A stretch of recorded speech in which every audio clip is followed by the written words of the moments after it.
sellers and you're listing the home and you're going over, you know, all the steps of when an offer comes in, you might want to go ahead and get the heater, service link, you know, just a whole bunch of stuff. We were talking about that earlier, but just a whole bunch of different negotiations. They're not as argumentative. And that's grumpy. They're not as argumentative. They're kind of ready to. Well, they know it's going to sell now. Yeah. They're not. The fear piece is moving. Where's the fear going now? Because fear is always present when you're working with clients. Where is the fear moving to today? Prudential? Oh. Sorry. The buyers. The fear is now with the buyers, which means they're pulling the trigger. Who said they're writing faster? The fear has gone from sellers. Remember, for 3 years, our sellers were in a perpetual state of fear. Will I be able to sell my home? Will I get enough for it? Will I get killed on repairs? Will I? How long will I be on the market? Total fear. The fear, you got to understand, the skill set is dealing with clients' fear. What that looks like changes based on the market. For 3 years, it was with the sellers. Today, it's with the buyers. Fear of, will I have to pay way over price? Will I be in a multiple offer situation? Will I lose this house? So it never, that's right, will I lose this house? So that's my point. Fear never goes away. So you have to master the skill set and understand that the practice of it changes as the market changes, but the skills never do. That's why the Shift book is so great. It's 12 practical principles. They don't change. Those same principles are the same, whether it's a seller's market, a buyer's market, an even market, a balanced market, it doesn't matter.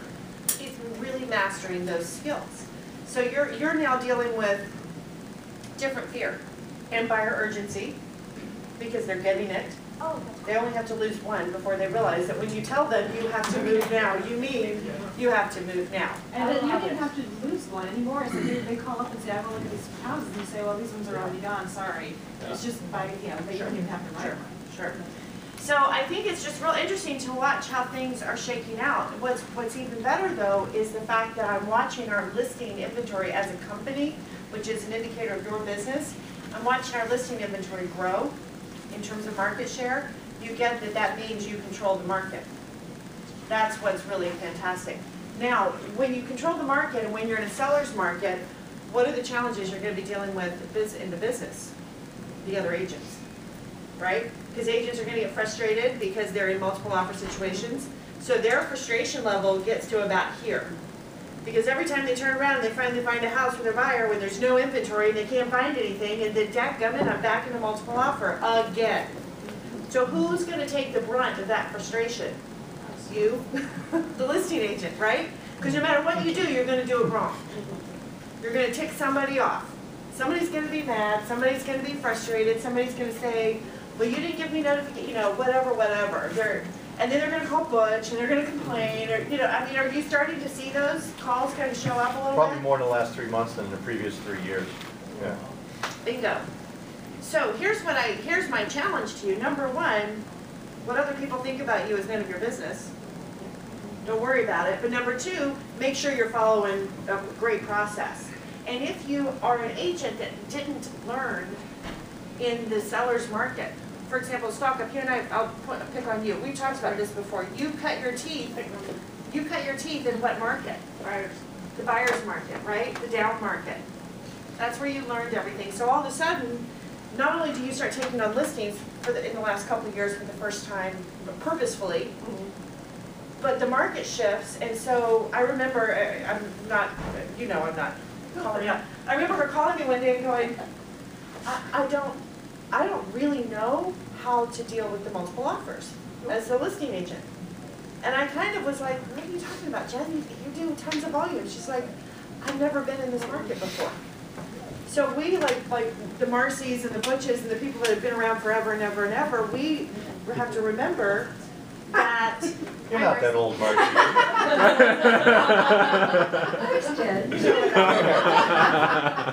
The people that have been around forever, that lived in that market, we have to remember that we have agents that weren't there. So number one, show a little grace to the other side. Because you may have somebody working with a buyer that this is like only their second go-around in multiple offers ever, and they really don't know what to do. They may not know what an escalator clause is. They may not understand that when you notify them and say, hi, this is Lane from Keller Williams, I want you to know that I received your offer on the property, you are in a multiple offer situation, I'm giving everyone a chance to have 24 hours, please submit your best and final offer by 5 o'clock tomorrow. They may get that call, we all know that's a normal practice, and they may freak out. Show a little grace, you know, understand that it's not everybody, you know, it may be someone's first rodeo, even though it's not yours. Does that make sense? Why is it important to show that grace to the other side? Huh? Like the point, you're going to be vice versa, you need them to be good. Beautiful. Brand new agent soon, has the right attitude coming right out of the gates. I love it. You may be on the other side of the coin, but also, guys, we're in a small sandbox. There's 1,200 of us, that's it. And there's only about 400 doing business. So remember, you will see them again, maybe tomorrow, on your next deal. So really understand where people are coming from. This is where you get to kind of use your psychology a little bit and get the brain behind it. Understand what's driving the behavior. Seek first to understand. Seek first to understand, exactly. And remember that if you play by the rules and if you do it the right way, and you notify her, and if you don't know, ask. There is no shame if you go, I'm getting in a multiple offer situation, this is getting dicey, let me just go run this past Butch or Jen or Larry or Ed or Denny. We would, yes or no, Butch? Please ask first. We love those I like your questions. phone call better than the one from the angry agent for the other company. And also preparing buyers and telling them what the process is. I have a lot of buyers asking them, instead of talking about Sure. this is a possibility, and just telling them what happened. Expectations, setting the expectations. I know that we had a situation, Butch, just the other day, a multiple offer situation. He came down to my office, said, hey, just want to give you a heads up, I've got these 2 agents in the valley that are upset with one of our agents, blah, blah, blah. And I go, oh, I totally know the situation. I coached her through how to handle it. Here's what I told her, here's what she did. And he was like, fantastic, I'll go respond. And it was a non-issue because the agent chose to pick up the phone and say, let me get some advice. So please don't hesitate to do that. We're happy to help you. So good.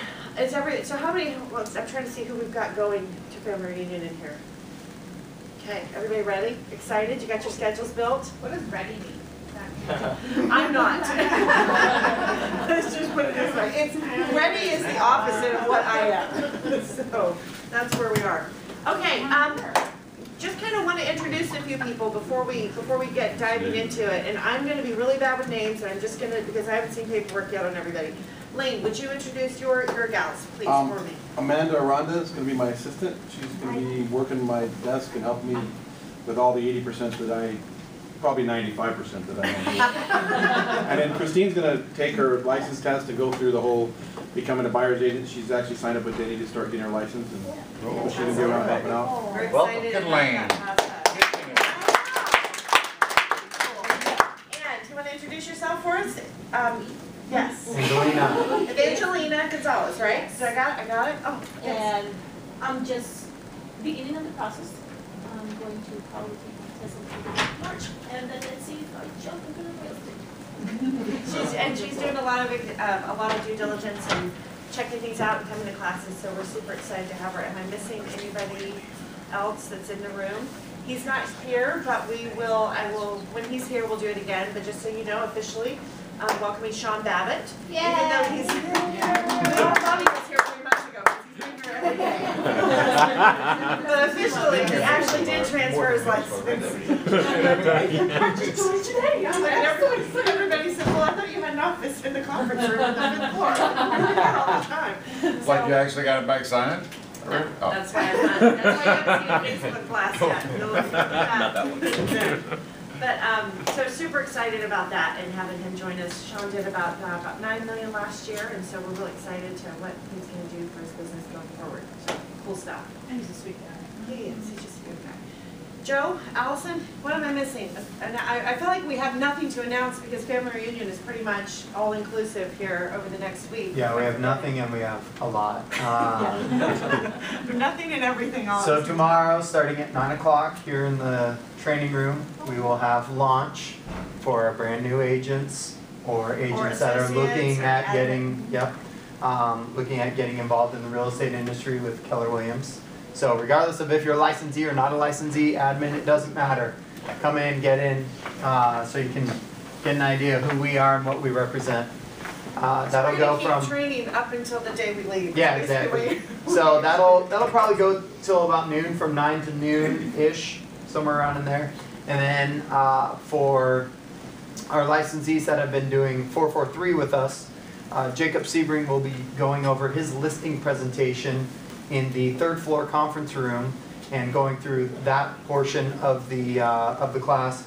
Welcome, Jacob Sebring. Y'all must have planned that. And that'll be happening from 10 a.m. to 12 noon in the third floor conference room. Okay, so yeah, busy day tomorrow in terms of education for new and existing agents. So curious, speaking of education, I know we talked about this last week, and this, I don't know the answer.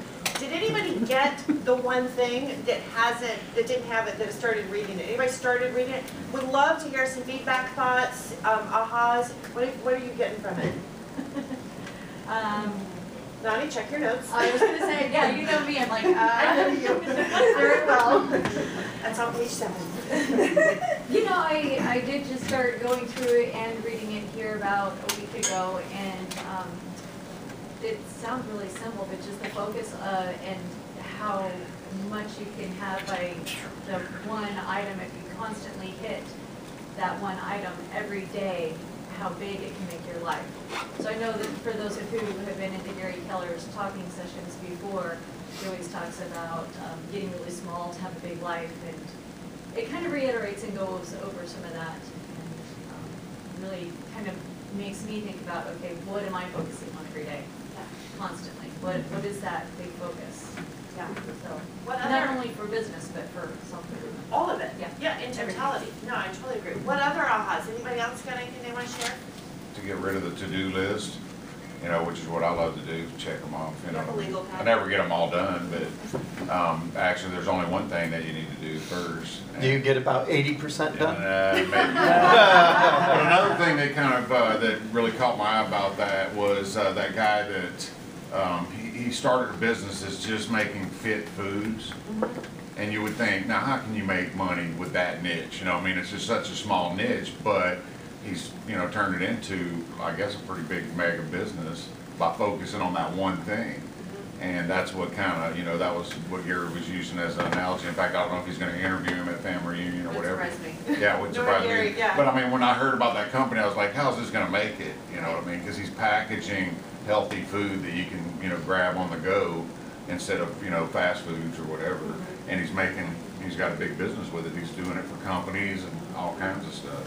So it just shows you that if you focus on one part of any business, that you can, if you do it well enough, you can be successful at it. That was pretty impressive. Anybody else reading it that has any ahas yet? Yeah. There's a couple of Mr. good. Bell. Yes. Please. There's a couple of good points as you get towards the end. I shouldn't say points. It's actually questions that you can ask yourself regarding your physical, your financial, your spiritual, your family, your recreation, you know, your business. And it's just some clarifying questions that if you ask yourself those questions every single day, it'll help you get laser-like focus into being extremely purposeful with what you're doing day in and day out. I think in this business, and I'm super guilty of it, is you wake up and boom, it's onto your email, and next thing you know, you're talking to some clients, and next thing you know, it's 3 o'clock, you haven't eaten, you haven't worked out, you haven't done anything for yourself, you know, and then it just drags on all the way to 7:30, you get home and you're still on the phone cooking some dinner, and next thing you know, you're getting into bed and you haven't really hung out with anybody that you're doing all this for, supposedly, and it's like, what the hell heck are we doing? No, it's a cycle. Well, and then the myth is that we get to the end of the day and we pat ourselves on the back and we go, wow, I was really busy today.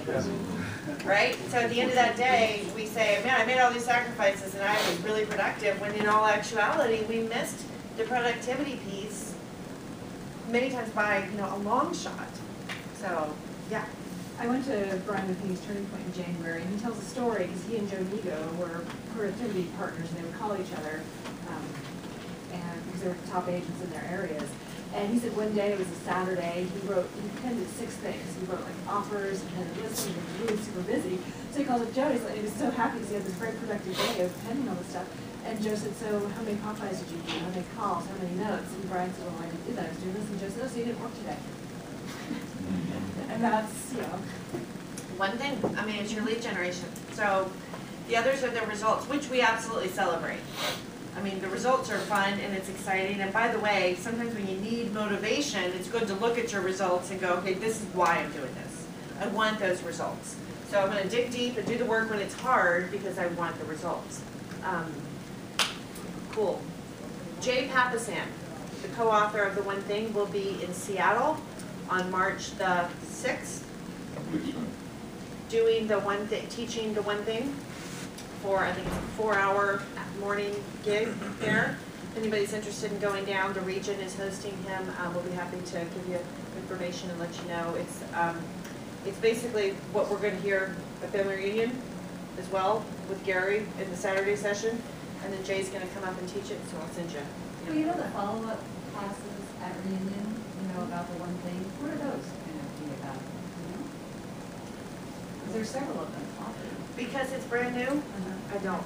I mean, I'm assuming they're discussion sessions, they're breakout, they're taking pieces of it. I mean, like the shift book, you've got a ton of stuff you can break down, and I'm assuming that's what it's going to be. But we'll find out. I'm sure. What else, Allison, am I forgetting in terms of information? A reminder about direct deposit on the during family reunion. Thank you. Okay, if you are not on direct deposit with Casey and Allison, you need to make sure that you are, because if you receive a commission check while we're gone, we are only direct depositing. So you can totally get paid, get your money, same day, same process as always. You're just not cutting any paper checks, we're doing direct deposit. So if you're anticipating a closing on Friday, Monday, Tuesday, well, President's Day is Monday, but Friday, Monday, Tuesday, Wednesday, make sure that you've connected with Casey to get yourself set up on direct deposit. Any questions on that? Is that it? Am I getting it all? Okay, yes. Don't forget Valentine's Day if you're not going to be here. Do something before you leave so that Good call, good you're call. still married or whatever when you get home. Right? Okay, so let's dive into, we've been working on kind of cranking through the 15 invaluable laws of growth. I know a few of you guys have read this, some of you have got it, bought it.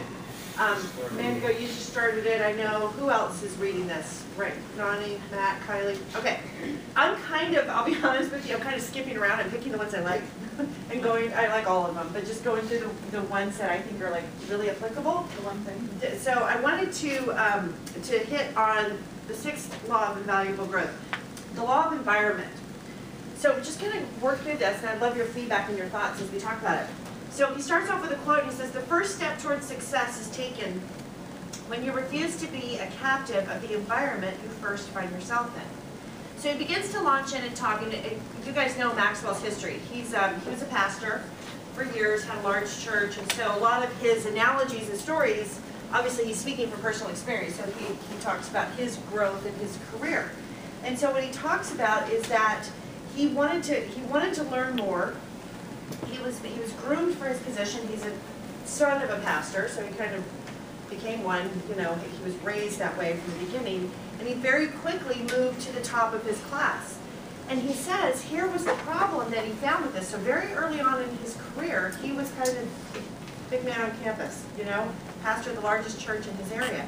He said, here was my problem. If you're always at the head of the class, then you're in the wrong class. The best place to learn is always where others are ahead of you. And so I think that's why I wanted to focus on this one, and I'm just going to be real direct. One of the challenges that we have in this company is, I love the way Matt Dimmick said it last year. We were at a regional meeting, and he stood up in front of all of our region, and he said, it's pretty amazing. I'm number 10 in the state of Alaska, and I'm number 6 in my own company. Let that sink in for just a second. We play in an environment of very strong competitors, right? It is a big, big ocean. And so a lot of times that can be daunting to people. Because everybody wants to be the best, right? We all want to be the winner. We all want to be number one. And sometimes we look around us and we go, man, the person next door is kicking my butt. Or that person down the street is just crushing it. When in reality, that's the best place you could possibly be. Why? Absolutely, right? Because you're going to rise to the level of competition around you. When I was in high school and playing basketball, my 10th grade year, I just made varsity, and I was just trying to develop and learn, and I was practicing like crazy, working hard, and my dad said, here's what I want you to do. There's a men's league that plays right after your practice that used our school gym. He said, I'll pick you up after men's league practice, you play with them. Those are like grown men. I was like 112 pounds, you know, many pounds ago. 112 pounds, a sophomore, I was like 13 years old, I was young for my grade. He said, if you want to be better, run with the big boys.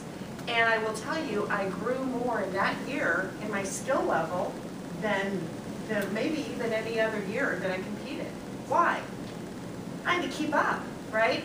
So he said he recognized that he was at the head of the class, so therefore he was in the wrong class. He says, just to set the record straight, and I love this, Maxwell, so I need to tell you, I was a medium-sized fish in a very small pond. So he said, I wasn't as good as people were giving me credit for. But he had enough sense to look around and say, this is important. Matt and I coach with, I have a MAPS coach. Some of you guys have met him. He's come to some of our stuff at February Union. He coaches with both of us on the call at the same time. And one of the things he said to us, Matt, I'm sure you remember this, was he said, I don't want you, Jennifer, comparing your numbers to anyone in your region. Why would he tell me that? And we have a great region, so no takeaways. Why would he say that? Think bigger, right? Don't compare yourself to that, because you've got to think in the whole ocean, not the little pond that you're in. So here's what he talks about. He said he came to realize if he was going to grow, he had to change his environment. Now, we hear the word change, and what is the pucker factor, like, goes up, right? None of us like change. Some of us like change less than others. You know, it's on a bell curve. But none of us like change, so that thought is kind of, I mean, I'll be honest with you, several of you are sitting in the room and I watched you work through the decision to leave your brokerage and come to Keller Williams and go through change. That was not an easy process. It wasn't for me when I left. It wasn't for many of you. I've sat there and held your hand through the decision. I know how hard it is because change is difficult, right? So he pushed himself that direction. So here's what he learned. And this is what I wanted to share with you. Change depends on your choices. It's possible to change without growing. It's impossible to grow without changing. What is that? What did you get from that? What's the take?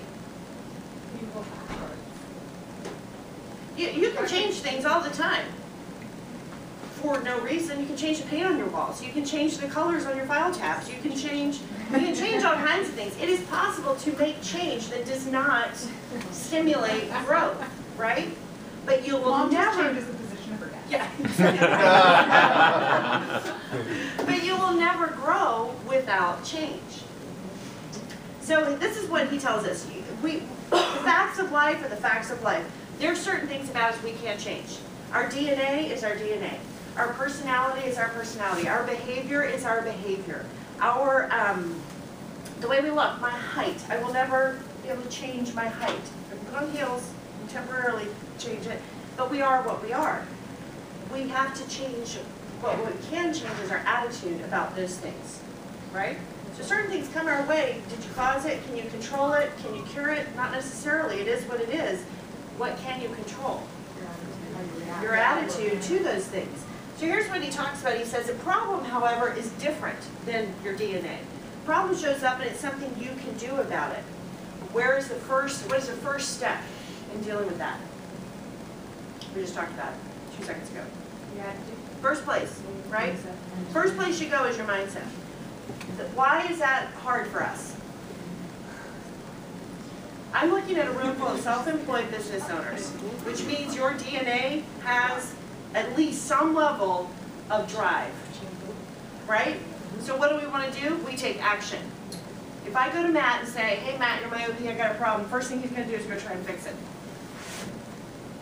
If Allison comes to me and says there's a problem, First thing I want to do is jump up, walk down the hall, go fix a problem. That's the way we're wired, when sometimes that's not the right first step. So we have to kind of stop ourselves for a minute and check our attitude. First place we start. When you change your attitude to a problem, you open up opportunities for growth. I love the quote that he gives us, whether you are a success or a failure in life, it has little to do with your circumstances, it has much more to do with your choices. So then he says, all right, so how do we take this principle of your choices and change, and we apply it to your environment? What does environment mean? Let's make sure we're all talking about the same thing. Define environment for me. Your influences. Your influences, what else? Yes, and. Physically, where you are, who you're around. What else? Where you live. Where you live? Your brain, the environment you create in your head. The people you surround yourself with. People you surround yourself with. Okay, so it's everything around you, right? All right, so he says first step is this. Number one, assess your current environment. Look where you're at. Look where you are. That was bad. My mother would have just come out of her chair.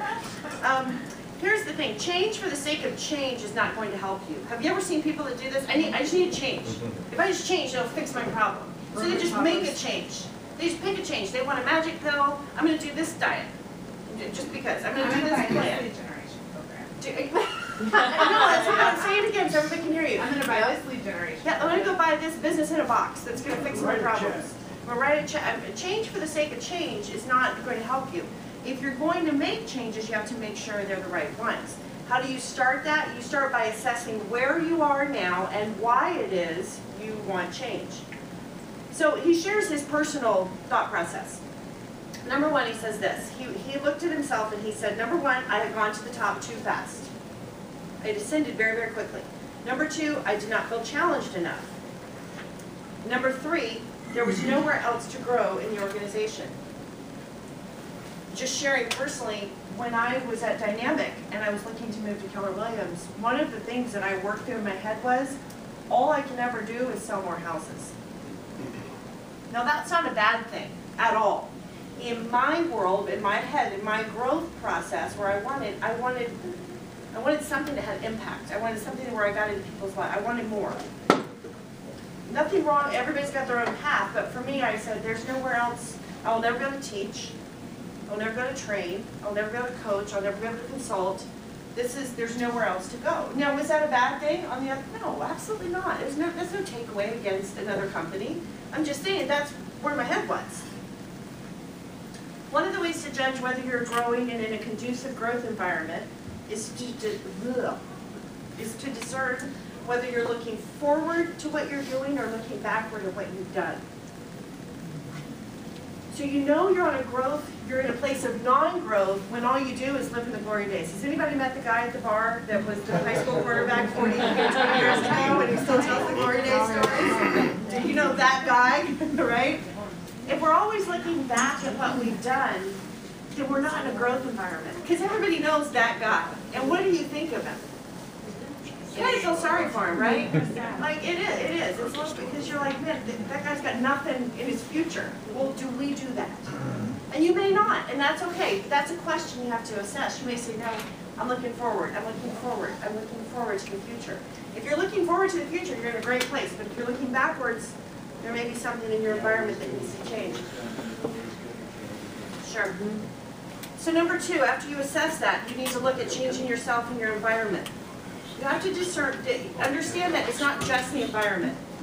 I say this to people all the time, and I'm using the KW Move because it's just a natural analogy for change, so bear with me on that.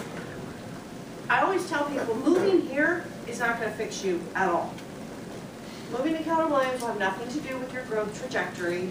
It will not change your business. It will not double your business. It will not do any of it.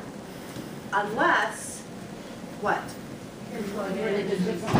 Change yourself. You plug in, you engage, you take advantage. It absolutely